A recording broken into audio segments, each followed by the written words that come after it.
nights and didn't tear up the microphone too bad. It was really good the first time. People were crying. I also got Toby on a pretty good joke. It won't be funny this time, but I told him it was a miracle that he's running on one kidney and half a brain. So. If we got an old people. Anyway, the small group Toby's talking about, we started out meeting at my law office, I guess it was winter of 2012 probably, or maybe 13 anyway. We're meeting at 6 o'clock in the mornings every Thursday, and surprisingly enough, we'd have 12, 15 guys in there, and it was great. I'd never been anything like it. I just really started understanding why we go to church, but we still have that group. We meet at 7 now instead of 6, and what brought this about and how I ended up here hogging church service time was we have a guy in our group. He's here now. Can't see anybody. Shannon Higdon, but he's in our group. But he's a very new Christian. He was baptized a couple of months ago, maybe. I guess so. And but anyway, there was the other morning. There was only 4 or 5 of us there that morning, and Shannon was telling me and Toby how he felt intimidated because he thought, I guess Toby does know a bunch. I just talk a bunch, but he said he feels like we both know a lot more than he does, and I was assuring him that I certainly didn't. And most of what he hears me say, I'm regurgitating something I've heard from Matt Chandler or Francis Chan or somebody that I just remembered, and probably couldn't tell you 2 or 3 Bible verses off the top of my head. But anyway, it kind of occurred to me, so I was kind of explaining to Shannon that no reason to be intimidated or reluctant to talk at our group, because I was in exactly the same place he's in now, just a year and a half ago, maybe 2 years ago. You sit in a group like that when you're really getting a lot out of it, and the Spirit's really speaking to you. I would sit there, and a lot of times I'd be crying, or I'd just be, just couldn't believe what I was hearing, what I was learning, what God was pouring into us in that group, but I was telling Shannon, I might seem different from you now, but the only thing that's different from me now and then is I'm not surprised by seeing God's sovereignty and God's providence in our everyday life, and in particular in our times of trouble, trial. But anyway, Tina and I, my wife, we were married 10 years ago last Thursday, and had never through the 10 years had really never had any serious trial, any tragedy. It had been fairly smooth sailing, and you'd think that would draw you to God, you'd being gracious, but it didn't really happen that way. And I think what really made us start coming to church seriously and thinking about our eternity was when Hunter Alexander died. We met his parents. But I could talk for 2 hours on Hunter and his parents, but that's what got us to really decide we need to be serious about this and listen when the Spirit draws us, and it really did. Over the last 2 years, I kind of referred to it as marinating. It's like God was marinating us or seasoning us. But all the way the Spirit has spoken to us and moved through us and shown us the importance of teaching our children the things that we ought to be teaching them. But anyway, I came to a point where I decided that, and I told Toby, I said, look, I really feel like I certainly need to tell the Alexanders what their whole experience was for me watching them and how they handled that biblically. And because of their obedience, the effect that you have on other people when you're going through something like that, that's why God ordains that type of suffering. Now, if we've not been shown this by God, it's just a tragedy. That's where it stops. And that's all it is, a tragedy. And a great loss. But because they were so obedient, the way they handled that, the way they were when we met them, and all that they did for other people through it, the blood drives and stuff, that was a great teaching point for us, I think. And so, I told Toby, I'm going to get something together, and a small group or something, and share what I learned from watching them be so obedient to their suffering. And I had not had those notes emailed to Toby more than a couple of weeks, and certainly I didn't have any kind of a talk put together, kind of like now. But within a couple of weeks, Tina got diagnosed with cervical cancer. And so that was a deal that we knew from the very beginning. This is not going to be something that you get this news on this day, and then a week later you go back and there's a chance you're going to have good news and you're all clear. Even the best case scenario, it was going to be weeks and months before this was over from start to finish. And we weren't getting the answers on a lot of the tests we wanted. But during that time, and I don't guess we'd ever had a Bible verse pinned up on a mirror or anywhere in our house, maybe on a bookmark in a Bible on a coffee mug or something. But during this whole time, we prayed that we would have the worry lifted from us, and that we would be able to do something like the Alexanders. I know their loss is certainly, I don't want to compare what we went through to what they went through, but the trial and the worry of the thing was I think it's similar. But during this time, Tina posted Bible verses on everything that would hold a piece of Scotch tape.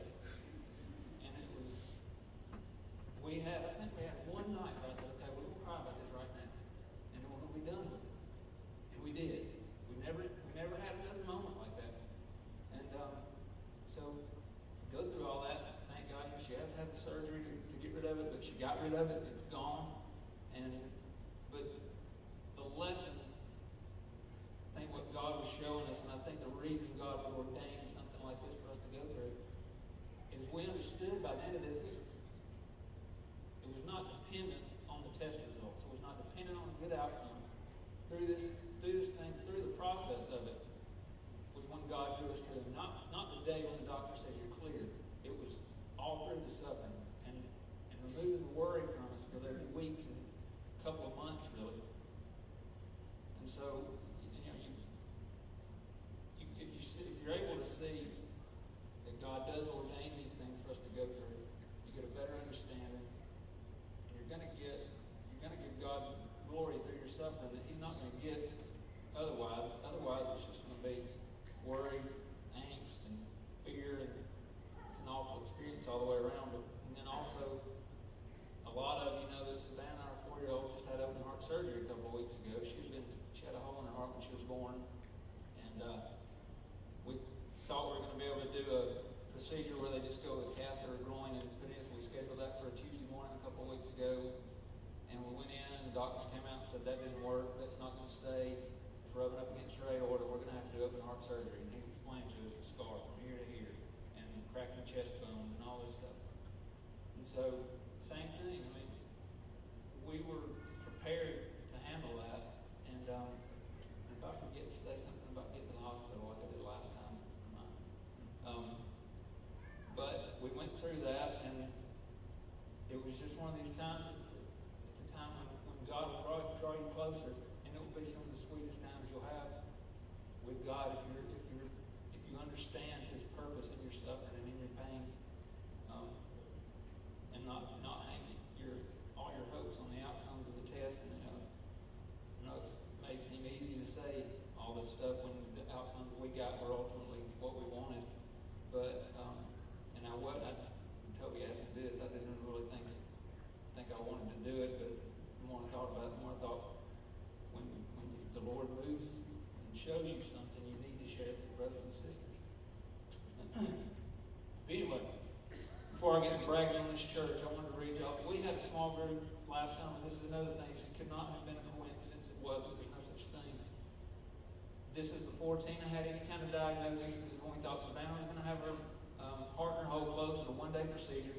We were not walking through the dark wilderness at this time that we didn't know we were heading towards. But we did a small group, me and Phil, Brenda McCullough, and the Gilberts, a couple of others. And but what we did was the secret church thing David Platt does, that we do simulcast up here, and we're going to do it again in a month, next month. They're all on his website, and 2011 was one of the ones that I really wanted to see, and so we did a small group on it at our house, and the title of it was "Suffering in the Cross."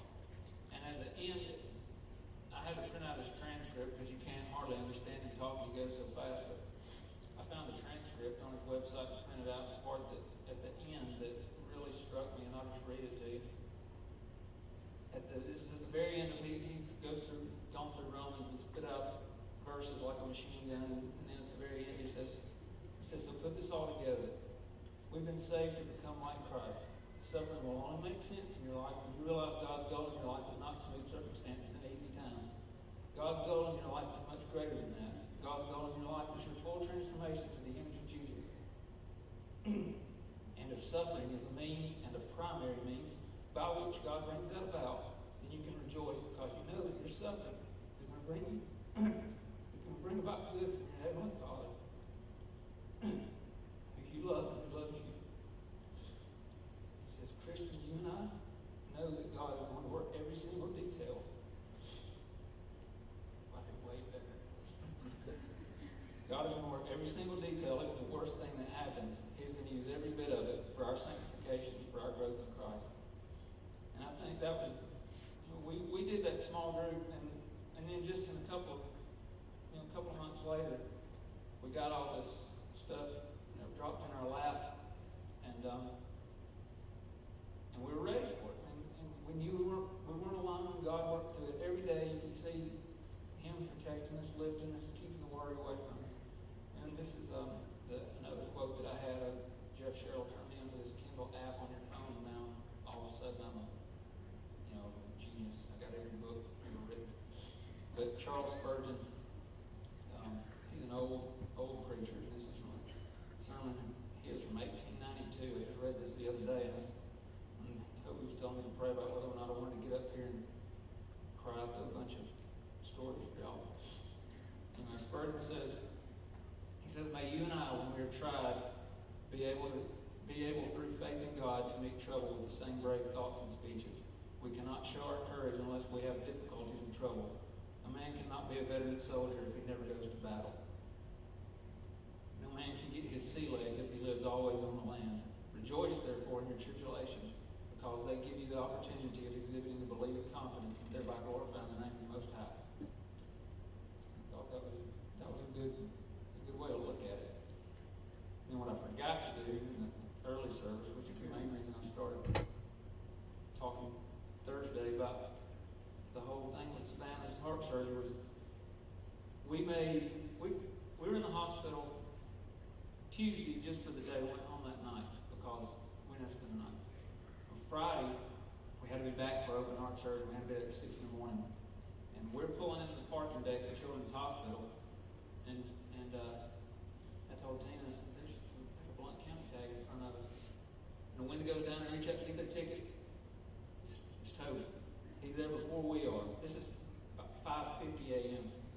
So we go pulling up to the parking deck, and a white SUV pulls in that was in front of Toby. And they pull in, gets out, it's Heath Pike. A lot of you know Heath, he goes here.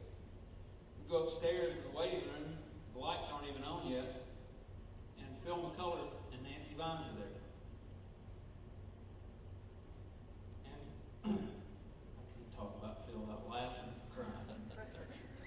But Phil's one of my best friends, and maybe my best friend, but he's been in two waiting rooms with me in the last 8 months.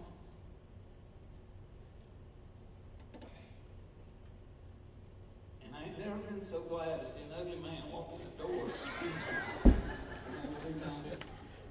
But we made 3 separate carload trips home from the hospital, full of stuffed animals and gift baskets and coloring books and teddy bears. And Rich got Savannah a little clear cup. You push a button on the bottom and it lights up, so now it's all she'll drink out of it. It can't go in the dishwasher, so we have to hand wash Savannah's cup every day.